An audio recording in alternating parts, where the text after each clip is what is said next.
My self Anurag Jain और मैं एक स्टूडेंट हूँ। ज़्यादा तो मैं नहीं जानता इस्लाम के बारे में, लेकिन जैसा आपने कहा तो मुझे ऐसा लगता है कि अल्लाह बहुत दयावान है, जो इंसानों पर और हर जीव पर यानी जानवर पर भी बहुत दया करता है।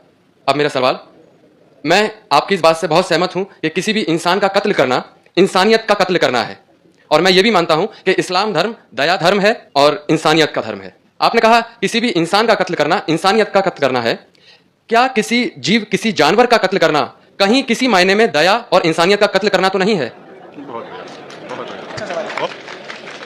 भाई साहब ने बहुत अच्छा सवाल किया कि इंसान का कत्ल करना इंसानियत की कत्ल करने के बराबर है, लेकिन क्या कोई जानवर का कत्ल करना इंसानियत की कत्ल करने के बराबर है क्या नहीं?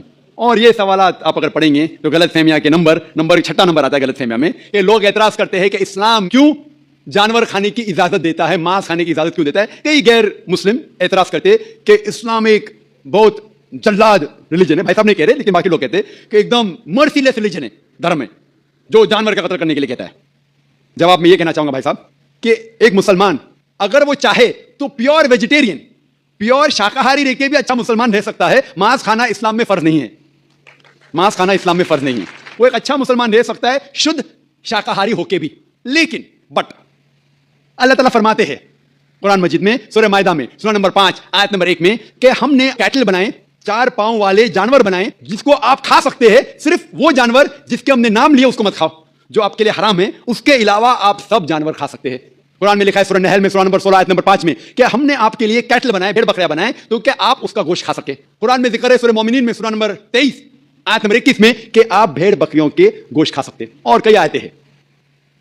हम पहले यह जान ले कि मेडिकल साइंस आज ये कहती है कि इंसान के जिस्म में हमको अमाइनो एसिड की जरूरत है, 22 अमाइनो एसिड की जरूरत है। इसमें से 8 अमाइनो एसिड जिस्म में पैदा नहीं होते, बाहर के खाने से लेना लाजिम है। और कोई भी वेजिटेबल फूड, कोई भी घास फूस, कोई भी फल में ये 8 के 8 अमाइनो एसिड सही नहीं, लेकिन मांस में है और मच्छी में है। हाई लेवल ऑफ प्रोटीन है। High level of protein is present in the meat and in the fish. It is nutritious. Vitamin K है और आयरन भी है। अगर आप देखेंगे, अगर आप तहकीक करेंगे कि जो जानवर जो सिर्फ घास फूस खाते हैं, मिसाल के तौर पे गाय, भेड़, बकरी, उनके दांत को आप देखेंगे, उनके दांत चपटे हैं, हर्बीवोरस सेट ऑफ टीथ, वो सिर्फ घास खा सकते, मांस खा ही नहीं सकते। अगर आप उन जानवरों के दांत देखेंगे जो मांस खाते हैं, carnivorous animal like tiger, leopard, lion, शेर बब्बर, चीता, इनके दांत देखेंगे तो इनके नोकीले दांत है, कैनाइन सेट ऑफ टीथ, वो सिर्फ मांस खाते, घास फूस खा ही नहीं सकते। अगर आप जाके आईने में और हम लोग जाके आईने में देखेंगे अपने दांत, इंसान के दांत चपटे भी है, नोकीले भी है। अगर खुदा चाहता था,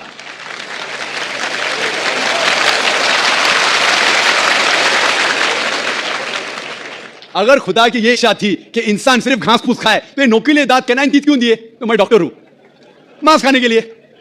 डाइजेस्टिव सिस्टम जो है हर्बीवोरस एनिमल का, गाय बकरी का डाइजेस्टिव सिस्टम, वो सिर्फ घास फूस डाइजेस्ट कर सकता है, हजम कर सकता है, गोश्त को हजम कर ही नहीं सकता है। आप अगर शेर, चीता, शेर बब्बर का डाइजेस्टिव सिस्टम देखेंगे, वो घास फूस हजम कर ही नहीं सकता है, सिर्फ गोश्त हजम कर सकता है। हम इंसानों का डाइजेस्टिव सिस्टम अल्लाह सुब्हानहू व तआला ने इस तरीके से बनाया कि घास फूस भी हजम कर सकता है, गोश्त भी। तो हम घास फूस भी खा सकते हैं, गोश्त भी खा सकते हैं। और आप देखेंगे कि बहुत से लोगों को गलतफहमी है कि हिंदू मजहब में, हिंदू धर्म में गोश्त खाना हराम है। यह बिल्कुल गलतफहमी है। अगर आप पढ़ेंगे हिंदू धर्म की किताब, हिंदू धर्म की किताब पढ़ेंगे, मनुस्मृति अध्याय नंबर 5 श्लोका नंबर 30, उसमें लिखा हुआ है कि भगवान ने, खुदा ने कुछ जानवर को खाने के लिए बनाया है और कुछ जानवर को खा जाने के लिए। Some animals he has created to eat and some to be eaten. कुछ खाने के लिए और कुछ खा जाने के लिए। अगर आप उन जानवरों को खाते हैं जो खुदा ने खाने के लिए बनाया है तो आप कोई गुनाह नहीं करते। मनुस्मृति अध्याय 5 श्लोका नंबर 30। आगे आप पढ़ेंगे मनुस्मृति अध्याय 5 श्लोका नंबर 31 में लिखा हुआ है कि अगर आप जानवर का कत्ल करते हैं पूजा के लिए तो आप कोई गुनाह नहीं कर रहे। आगे पढ़ेंगे मनुस्मृति अध्याय नंबर 5 श्लोका नंबर 39 और 40, उसमें लिखा हुआ है कि खुदा ने सैक्रिफाइड एनिमल बनाया है, मतलब खुसूसन कुछ जानवर बनाया है तो कि सैक्रिफाइस की जाए और उसको खा सके। अगर आप उस जानवर का कत्ल करते हैं सैक्रिफाइस के लिए और खाते हैं जो अल्लाह ताला ने, भगवान ने बनाया है, तो आप कोई गुनाह नहीं करते। ऋग्वेद में है कि आप खा सकते हैं। ऋग्वेद में यह भी लिखा है कि आप भैंस खा सकते हैं, आप गाय खा सकते हैं। कितने श्लोक के मैं हवाला दे सकता हूं। अगर आप पढ़ेंगे महाभारत, देखो ऋग्वेद तो बहुत कम हिंदू लोग ने पढ़ा है, लेकिन महाभारत तो आप जानते होंगे, सुना होगा। महाभारत पढ़ेंगे अनुशासन पर्व चैप्टर नंबर 88, उसमें जो पांडव के सबसे बड़े भाई युधिष्ठिर, वो भीष्म से कहते हैं कि हम यज्ञ में, पूजा में क्या चीज देना चाहिए ताकि हमारे बाप दादा, हमारे पुरखों को सहूलत हो, आराम मिले, उन्हें पीस अमन मिले, दे विल बी सैटिस्फाइड। तो भीष्म कहते हैं कि यज्ञ में, पूजा में अगर आप वेजिटेबल्स देंगे, घास फूस, फल चावल देंगे तो हमारे बाप दादा हमारे पुरखों एक महीने तक संतुष्ट रहेंगे। कितने महीने तक? एक महीने तक। अगर आप मच्छी देंगे तो 2 महीना, अगर गोश्त देंगे तो 3 महीना, खरगोश देंगे तो 4 महीना, बकरी देंगे तो 5 महीना, सुअर देंगे तो 6 महीना, अगर परिंदा देंगे तो 7 महीना, हिरन देंगे तो 8 महीना। ये कंटिन्यू होता है, मेन्यू होता है ना होटल का मेन्यू, उस तरीके से कंटिन्यू होता है। और आगे लिखा गया है अगर आप भैंस देंगे तो 11 महीना, अगर गाय देंगे तो पूरे 1 साल। कौन कहता है? भीष्म कह रहा है युधिष्ठिर से, महाभारत अनुशासन पर्व चैप्टर नंबर 88। मैं हवाला दे रहा हूं, आप ये नहीं कहना जाकिर भाई कुछ भी कह रहा है दिमाग से, मैं हवाला दे रहा हूं, ये आपके किताबों में लिखा हुआ है। उसके आगे लिखा हुआ है कि अगर आप राइनोसेरस देंगे, राइनोसेरस, तो हमेशा के लिए संतुष्ट रहेंगे। ऐसे कई चीजें हैं। वजह क्या थी कि हिंदू लोग शाकाहारी बन गए, कई हिंदू लोग। इसकी वजह यह है कि कई हिंदू लोग अहिंसा की तरफ जा रहे थे, वो बाकी मजाहिब से मुतासिर होके।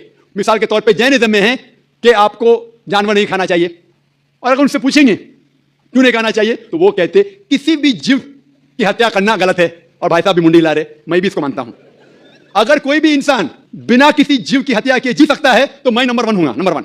डॉक्टर जाकिर नाइक नंबर 1 होंगे, क्योंकि मैं डॉक्टर हूं, मैं जानता हूं। लोग कहते हैं कि जानवर को खाना मतलब जीव की हत्या करना। ये पहले जमाने के अंदर जब साइंस टेक्नोलॉजी नहीं बढ़ चुकी थी तो उस टाइम लोग शायद इसे मानते थे। आज साइंस टेक्नोलॉजी बढ़ चुकी है, हम जानते हैं कि इवन जो प्लांट्स है, जो फल है और जो पौधे हैं, उनके पास भी जान है। तो आपकी लॉजिक फेल हो गई। अभी जब हमें यह पता चला कि पेड़ पौधे और फल की भी जान है तो लॉजिक में जरा तब्दीली आ गई। अभी लोग कहते हैं हमें पता है कि पेड़ पौधे की जान है, लेकिन पेड़ पौधे को दर्द का एहसास नहीं होता। ठीक है भाई, ये पहले की बात है। आज साइंस बढ़ चुकी है, हम जानते हैं कि पेड़ पौधे को भी दर्द होता है, वो हंस भी सकते, वो रो भी सकते, उनको भी दर्द होता है। लेकिन ये अलग बात है कि वो जब चिल्लाते हैं उनकी चीख हमारे कानों तक सुनाई नहीं देती, क्योंकि इंसान सिर्फ 20 साइकिल से लेके 20,000 साइकिल पर सेकंड तक सुन सकता है। इसके ऊपर इसके नीचे इंसान सुन नहीं सकता। क्योंकि हम पेड़ पौधे की चीख नहीं सुन सकते, उसका मतलब ये नहीं कि हम उनकी हत्या कर सकते। एक शख्स था जो मुझसे बहुत बहस कर रहा था, वो कहा जाकिर भाई मैं मानता हूं कि पेड़ पौधे की जान है, पेड़ पौधे को दर्द होता है, लेकिन ये जानवर के 5 सेंसेस है, 5 समझ है, ये पेड़ पौधे के 2 या 3 कम है, सिर्फ 3 सेंसेस है। तो इसीलिए जानवर को कत्ल करना बड़ा गुनाह है, पेड़ पौधे को कत्ल करना कम गुनाह है। तो मैंने कहा कि मिसाल के तौर पर बहस के लिए मान लो आप सही है, फॉर सेक ऑफ आर्गुमेंट, बहस के तौर पे मान लो आप सही है। तो मैंने उनसे कहा आपका अगर भाई पैदा होता है गूंगा और बहरा, 2 सेंसेसलेस, ना वो सुन सकता है ना बोल सकता है, उसके बाद अगर वो बड़ा होने के बाद कोई आके उसका कत्ल करता है तो आप जाके जज से कहेंगे मी लॉर्ड कातिल को कम सजा दो क्योंकि मेरे भाई के 2 सेंसेस कम थे। आप तो उल्टा ये कहेंगे कि मेरा भाई तो मासूम था, वो गूंगा था, सुन भी नहीं सकता था, बोल भी नहीं सकता था, उसको डबल सजा दो। यहां जज हजरत बैठे हुए इधर। लेकिन इस्लाम में ऐसा नहीं होता है कि 2 सेंसेस कम 2 सेंसेस ज्यादा। अल्लाह ताला फरमाते सूरह बकरा में सूरह नंबर 2 आयत नंबर 168 में, या लज़ीना आमनू ओ मोमिनो, आप वो खाओ जो आपके लिए हलाल है, जो हलाल है आप खा सकते। आप जो सांस ले रहे, भाई साहब सांस ले रहे, आपको पता है कि millions of germs are dying. ये जरासीम जो आप सांस लेके उनको भी जान है, आप अगर 5 मिनट तक सांस नहीं लेंगे आप मर जाएंगे। हर मिनट में आप हत्या कर रहे हैं, आपको पता है। लेकिन ये जो जानवर है, पेड़ पौधे है, जरासीम है, ये आलमी भाईचारे में नहीं आते, इनका कत्ल करना आमतौर से हराम है। लेकिन अगर आपको जीने के लिए इनका कत्ल करते हैं अल्लाह का नाम लेते हुए कि हमको कत्ल कर रहे हैं तो यह गुनाह नहीं है। लेकिन सिर्फ हमारे निशानेबाजी के लिए अगर मैं कोई जानवर का कत्ल करता हूं वो हराम है। लेकिन खाने के लिए अगर मैं जानवर का कत्ल करता हूं या पेड़ पौधे काटता हूं खाने के लिए तो यह इस्लाम में इजाजत है। जो जानवर की इजाजत है, जो जानवर हलाल है उसको आप काट सकते हैं खाने के लिए, सिर्फ निशानेबाजी के लिए नहीं। तो आप देखेंगे आम हिंदू के जो है ना आलमी भाईचारे, उसके अंदर पेड़ पौधे भी आपके भाई है, जानवर भी भाई, जो इस्लाम में नहीं। इस्लाम में आलमी भाईचारे के लिए हर इंसान आपका भाई है, भले अमेरिका में हो, इंडिया में हो, यूके में हो, काला हो गोरा हो, वो आपका भाई है। लेकिन जानवर आपके भाई नहीं है। लेकिन जानवर का भी हुकूक कुरान और हदीस में दिया गया है। लेकिन जो जानवर की इजाजत दी गई है खाने के लिए उनको हम खा सकते। होप ये जवाब आपके लिए काफी। आपने ये कहा कि पेड़ पौधों को यदि हम खाते हैं तो कुछ सुनाई देने की आपने बात कही थी, लेकिन हम ऐसा तो कर ही सकते हैं जिन बच्चों की हमें चीख या किसी भी चीख सुनाई दे रही है उसको रोने से रोक सकते हैं। दूसरा, जो चाइना में नवजात शिशु खाए जाते हैं, यदि कोई इस्लाम धर्म का अनुयायी उनका अल्लाह का नाम लेकर यदि खाता है तो क्या ये उचित है? मैंने अखबार में कटिंग पढ़ी थी कि वहाँ न्यू बॉर्न चाइल्ड वहाँ खाए जाते हैं, तो क्या इस्लाम में इस तरीके की इजाजत है?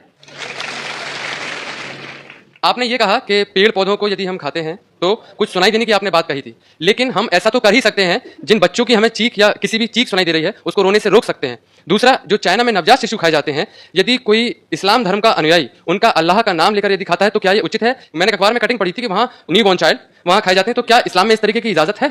भाई साहब ने सवाल किया क्योंकि बच्चों की जो चीख सुनाई देती, तुम चुप कर ले, सुनाई नहीं देती तो क्या करेंगे? और उन्हें सवाल पूछा कि चाइना में बच्चों का गोश्त खाया जाता है, वो बिल्कुल हराम है।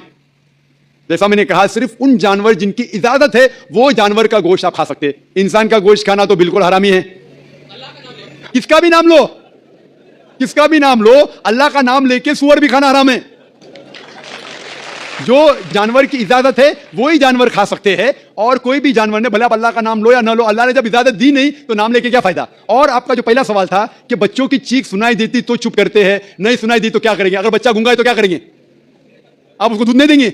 गूंगे बच्चे को क्या करेंगे आप, और उसको तवज्जो देंगे कि उसकी चीख सुनाई नहीं देती तो इसीलिए मैं और तवज्जो दूंगा कि दूध टाइम पे मिले। वो जिसको चीख सुनाई देती है दूध नहीं मिला तो रोएगा, तो मुझे मालूम पड़ेगा। तो माँ गूंगे बच्चों की और तवज्जो करेंगे, इसीलिए आपको पेड़ पौधे की तवज्जो और देना चाहिए, क्योंकि आपको चीख सुनाई नहीं देती।